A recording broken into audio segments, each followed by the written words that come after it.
I want to go into Ye. All right. And the reason that I want to go into Ye is because people keep telling me, or people kept sending me these articles saying that Yeezys is back on sale. Yeezys is back on sale. They went on sale yesterday. Man, then when I went on my YouTube and I seen my feed, I seen a lot of people that was doing a live stock, live cop. And I said, what is this going on? So I said, all right, so I'm going to have to go ahead and anchor that into the show that's happening today, which was yesterday. So I want to go into this. But one of the things that was interesting and that was a part of this whole conversation was how Adidas and the deal that they had, but then also on top of that, they attempted to refreeze Ye's money in Chase Bank, the $75 million, and the judge actually denied it. So we're going to go into that. Make sure y'all hit a like for the YouTube algorithm, subscribe to the channel, and turn on your notifications. Let's mine it out from a business perspective, ladies and gentlemen. Welcome back. Well, starting today, Adidas is once again selling Yeezy sneakers. That's the shoe line designed by the rapper formerly known as Kanye West. Adidas, you remember, had pulled the shoes from its stores in October after cutting ties with Ye, as he's now called, over his anti-Semitic comments. NBC News business and data reporter Brian Chung joins us now. Brian, so Adidas hasn't really changed its stance on Ye. They're still parting ways, right? But they're selling the signature product now. Is it selling? Yeah, well, and they're officially on sale today. And for what it's worth, Adidas had been grappling for months about exactly how they would go through the over $1 billion or so of inventory related. Allegedly, it was 1.5 billion. 1.5 billion. Now, the caveat to this whole thing is allegedly this is a one-time hit.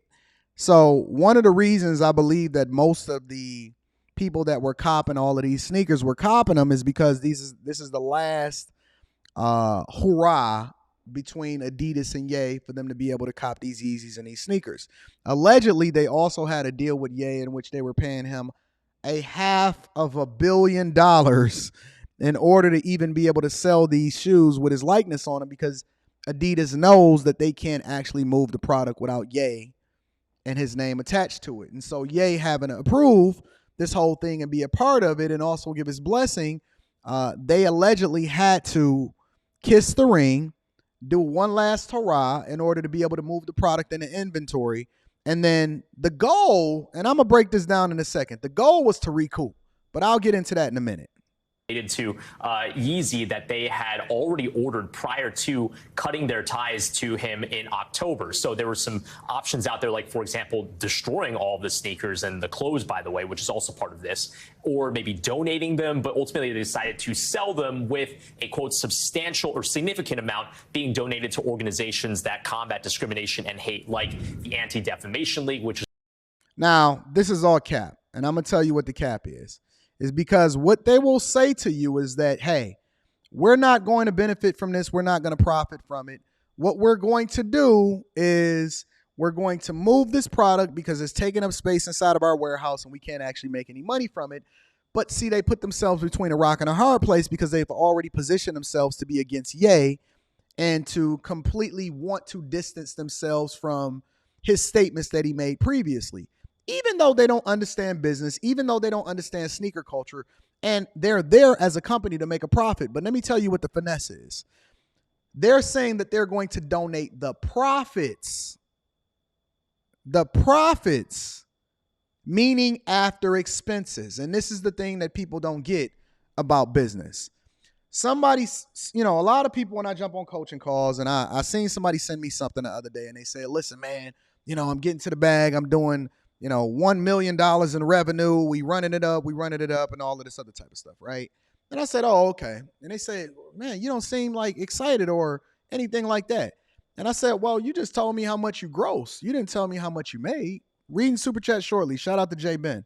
I said, you just told me how much you grossed. You ain't tell me how much you made, right? What are the expenses that's tied to this? How can we cut costs? How can we raise the amount of money that we make per sale, basically the percentages and a return on investment, right? And they said, what do you mean? I said, well, listen, why do you think that you're in the same place that you was when you had a regular job, even though you're doing $1 million in sales and you projected to do $2 million in sales, right? And they said, well, I said, what's your revenue? I got to get the numbers together, but I think I made like a little under $100,000. That means that the amount of money that you make, right? You have an 8%. 8%. If you're making $80,000 on $1 million in sales, then that means your cut of the revenue is basically 8%.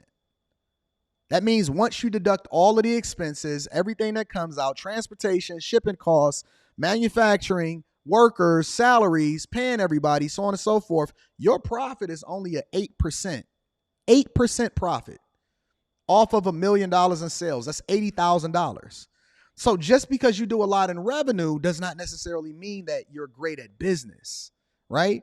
So the only way in which you can solve for that, either you have to scale more, right? You want to raise that up to $3 million in sales, which is the equivalent of $240,000 in profit. If you can continue to keep costs at exactly what it is, and you don't raise the amount of money that it takes in order for you to continue to manufacture the product, which is one of the reasons why companies like to scale more.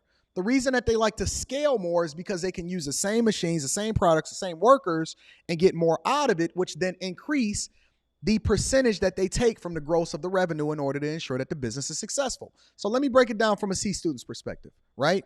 Let's say it takes you $900,000 in order to get the product out the door. Let's say we sell this hoodie right here. I don't know what he's selling, what it's costing him or anything like that. Let's say you sell this hoodie right here, right? And the hoodie is selling for $60, but it costs you $50 in order to buy it, move it, ship it, pay somebody to do this, so on and so forth. Then that would mean that they only get $10 for every sale that they make. So the goal at that point is to drive out costs. How do you drive out costs? Now you have to start reinvesting in what it is that you do on a daily basis. You may have to start bringing everything in-house, right? Instead of having it drop shipped. You may have to buy the machines and make a capital investment so that you can then drive out 30, 40, 50% of the cost so that when you sell it for $60, right, then you can keep $30 of the profit. Or you try to figure out how you can raise costs and cut, or you can raise the price of the hoodie and then cut the costs, right? And so when you cutting the costs, you bringing it in-house, you getting more revenue, everything is selling out. So maybe you sell it for $70, $75 instead of selling it for $60, but then you also driving out the cost too, right? And this is one of the reasons why you then start to have credit, because credit allows for you to expand the business, right? And this is the difference between people that say that they want to get a business loan and things like that. Most businesses fail, but if you can then proof out the business concept, which is one of the reasons why I'm doing invest in your business, let me seed your business and give it its startup money so that you can then proof out whether or not this is actually a sustainable business or not, right? Then once you prove out the business concept and you expand it, you can justify getting a loan because you know you're going to pay it back and it actually pays for itself. You don't want to continue to carry a lot of costs associated with the business without making a profit and a revenue, okay? So what Adidas is basically doing is they saying that we going to take the profit and we going to give it to all of these other organizations, right? In reality, they've already made the capital investment in order to build the shoes, and they're still having storage and maintenance and all of this other type of stuff. And so what they're really going to do is they're looking to recoup. They're looking to make back the money that it took for them to actually put into manufacturing the product, pay Ye his cut, right? That comes out of it possibly too. And then also recoup all of the labor and all of that other type of stuff that's associated with it. And then whatever is left over, let's say they have an additional 8%, right? From whatever it is that they do, the billions of dollars that they do in sales. Then they saying that, okay, whatever is left over, we not going to profit from it, but we definitely are looking to recoup. So it's called a white lie because they're not donating all of the sales. They're donating proceeds from the profits in order to justify not having a continued fallout from distancing themselves from Ye in the first place. Bad all the way across the board as far as them distancing themselves from Ye. But let's continue into the show. Is the way that Adidas is choosing to go about it. So they are on sale. But again, we don't know the numbers to those sales. We don't know the volumes to those sales. All we know is that they have a lot of inventory, a lot of shoes and sneakers to try to sell through. And given how many they have to sell, who do they think is buying? I mean, I know they were popular among sneakerheads. You're a sneakerhead. What do you think? Yeah, well, prior to all of this, right, the Yeezy shoe was largely regarded as one of the most popular shoes out there. Check this out. Let me tell you how bad of a decision that they made in order to distance themselves from Ye. Yeezy accounted for 8% of the sales and 40% of the profits of Adidas. That's huge. Talk about driving out costs and really having a person that can run that checkup. 8% of the sales, 40% of the profits. That's crazy.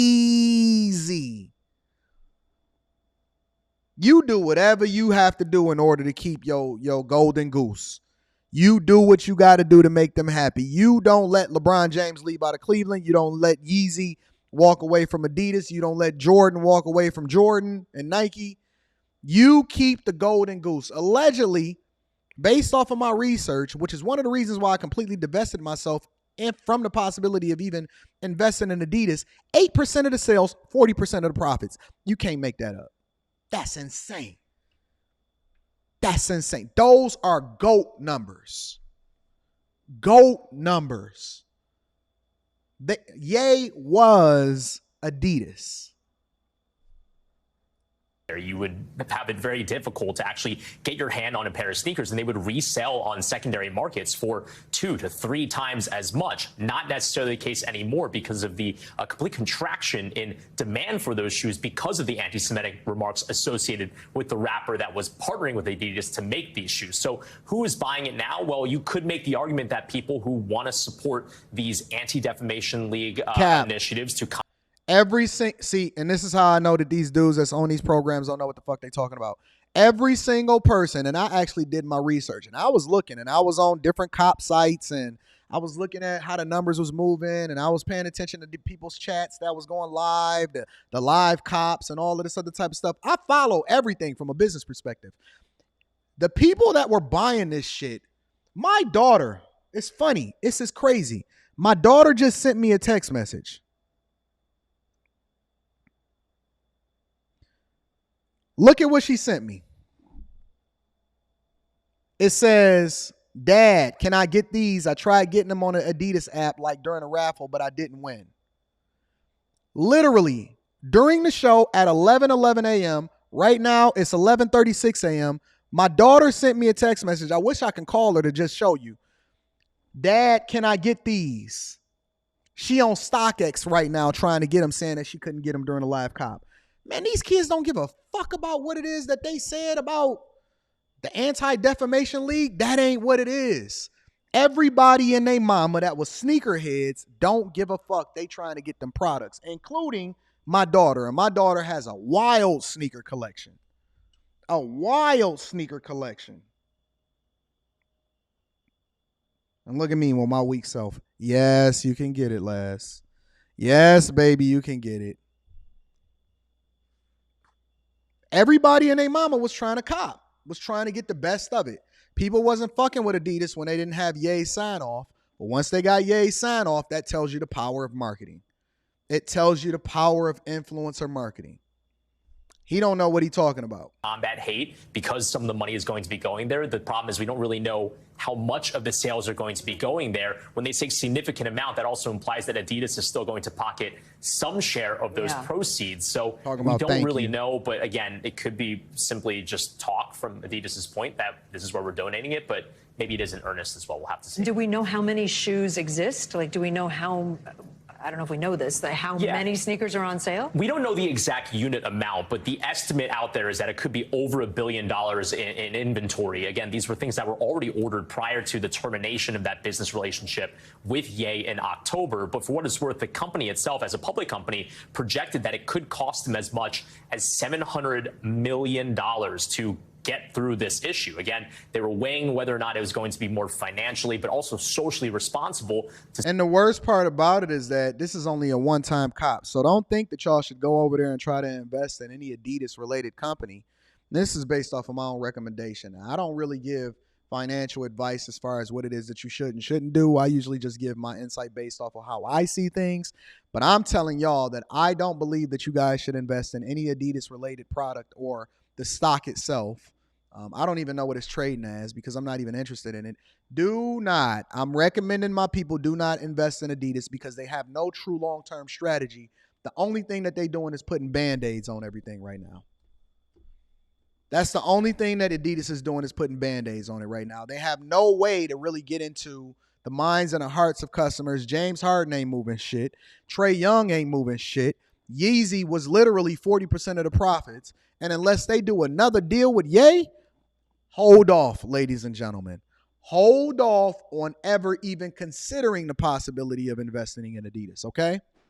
To simply just destroy all of these goods or donate it somewhere instead of actually trying to sell it. But ultimately, this is the route that they chose to go with.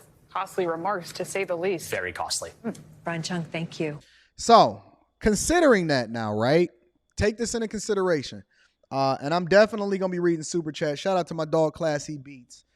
Considering that, ladies and gentlemen, let me also share my screen with you because I want you guys to see exactly what it is that Adidas is also trying to do and how they're still vindictive, even though they're the ones that moved on from the relationship. I want to show you exactly what it is that's happening right here, right? So it says specifically that, and I want to break this down for y'all, even while this happened, they still in court, and Adidas, hold on, let me back up. Let's go here. They in court with Ye, and a judge denied their request to refreeze $75 million of Kanye West's funds. I don't see it. I don't see any way in which they can come back from this and repair this relationship at all when it comes to Ye. At all. So I would just completely remove myself from the possibility of investing in this company. Let me go through this anyway. Ye will maintain control of a large portion of his Yeezy funds. Per a decision by a judge this week, Adidas submitted a request to refreeze $75 million of the 45-year-old's money in the midst of their ongoing legal battle. Billboard obtained court documents revealing that the judge denied the emergency motion this past Tuesday, which was day before yesterday. During a hearing in Manhattan, Adidas expressed concern over how Ye would use the money, stating that they would suffer irreparable harm if the funds are not frozen. You can't tell me how it is that I'm supposed to run my business. This is the latest chapter in their back and forth, which began November 2022. Adidas began litigation with the Donda artist after severing ties due to the anti-Semitic rants. Judge Caproni granted their wish and froze the funds on the ex parte basis, meaning in favor of Adidas, rendering West and his team unable to counter.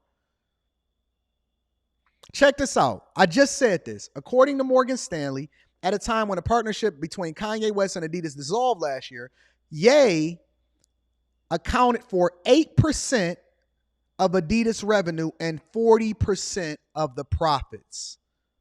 If this is not quite possible, I know that we do individual people and we say bag fumblers of the year.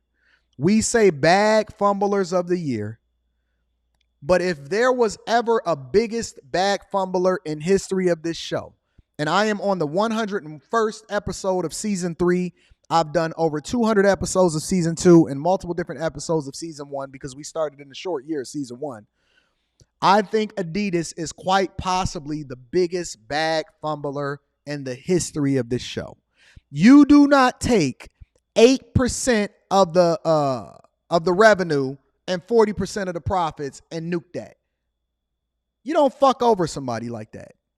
You never, ever, ever, ever in history, you protect the bag.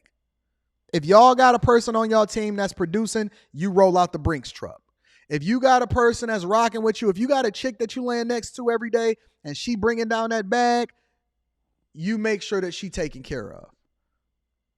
A lot of y'all let y'all ego get in the way, which is what Adidas did. Y'all let everybody else get in your ear and start to fumble the profits, which is what Adidas did. This is a absolute, positively bag fumbler of the decade play right here. I have not heard of any other company or any other individual that's fumbled a bag bigger than what Adidas just did. So, just giving y'all some insight on what it is that I see happening out here in these streets. Make sure you hit a like for the YouTube algorithm, subscribe to the channel, and turn on your notifications.